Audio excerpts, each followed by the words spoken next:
Welcome back, everyone, to the month of Halloween. It is the middle of October, and I love me some good spookiness. But you want to know something I hate? It's not sequels to horror stories, but when sequels go too far to shed light on the mystery and the horror that made the original so great in the first place. Basically, if you want a good horror story, be very careful about what you decide to divulge and how. And that is the subject of my rant today. Hello everyone, Lars here from Camille's Harem, not just a podcast by novice writers for novice writers, but also a YouTube channel by novice writers for novice writers, because writing is an adventure, it's more fun with friends. Alright, so when it comes to writing horror, there are a ton of different lessons and skills, but one that is grossly overlooked is keeping your specter or killer shrouded in mystery. I have had many conversations with others about this. You see, we live in a day and age in literature where people want the answers constantly spoon-fed to them. So many people don't want to expend the necessary brain power it takes to understand a well-crafted mystery. Those kinds of people are probably not going to pick up your horror story anyway, but what that does mean is that your audience who is reading your story is expecting a well-done and maintained mystery.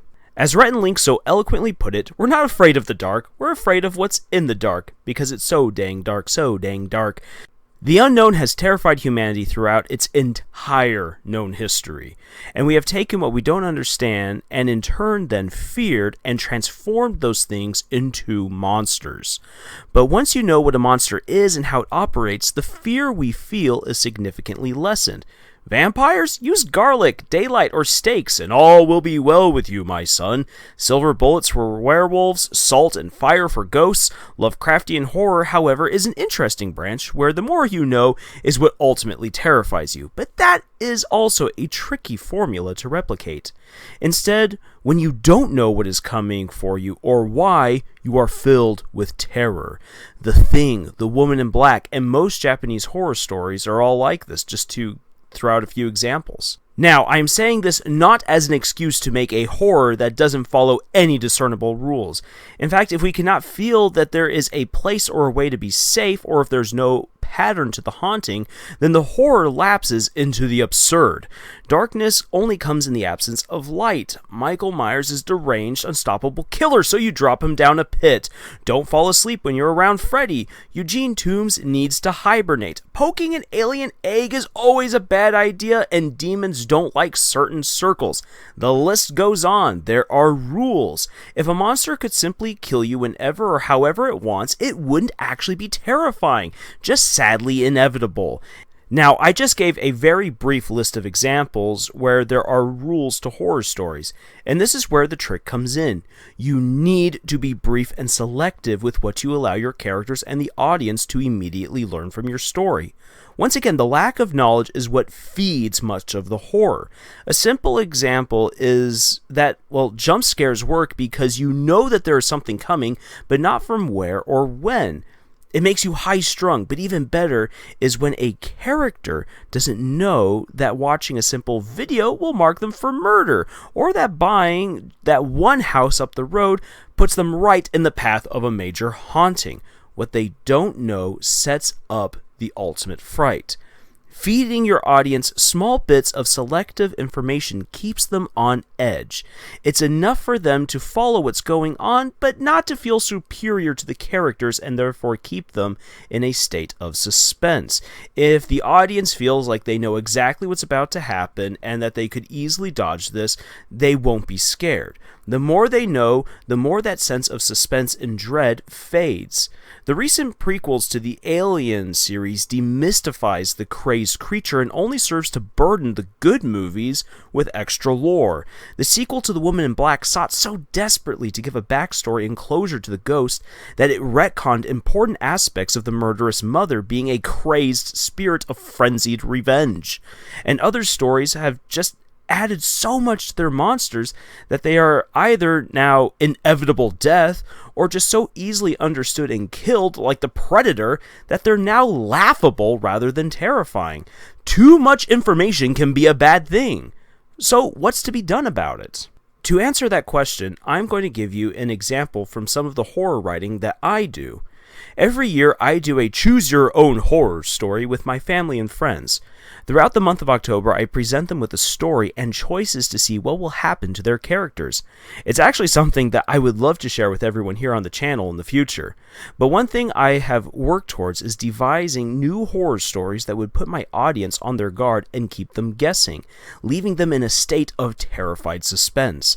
To that end, I have strived to create new monsters or settings that my audience knows nothing about. One year I made a creature that would have resembled the initial design of the alien, but was simultaneously more mechanical and fleshy. A creature born from the despair of modern-day workers struggling with factory jobs disappearing. When I explain it like that, however, it removes a lot of the spookiness, and the monster sounds almost hokey. But in the story, all that my characters ever saw, and all that my audience ever knew, was that it was a beast that inhabited a struggling carnival and preyed on the disobedient teenagers who snuck in one night. All that they ever saw were just parts of the beast as it blended into their surroundings and slowly picked off the teenagers one by one. Another monster that I made with the help of Jed was its own devious beast, a creature that represented our anxiety and fears in connection to social media and our phones, a creature capable of imitating those we text and call and sending itself from phone to phone via instant messenger. It would choose its victims carefully and pull them closer to the phone screen before attacking, and all anyone ever saw in the story was the mess that it left afterwards. This was a creature that operated on simple rules that had to be discovered through trial and error, and it made many people very uncomfortable with the idea that our phones and social media could be used against us in such a terrifying fashion. And for this year's story, which I will share a brief overview of it on Halloween with everyone here on the channel, this particular story was built around the idea of curiosity. The people involved in the story have no idea what the rules are or how they function. Trial and error is the only way to discover them, which makes them second guess every move that they make, or in some cases, they just charge in headfirst and end up being totally shocked when their character gets killed. They did not know what was in the dark that I laid out before them. And for all of these stories, I have stacks of lore and background for each and every one of my monsters and the characters who are participating within these stories. But I only divulge a little at a time. The less my audience knows, the more scared they are.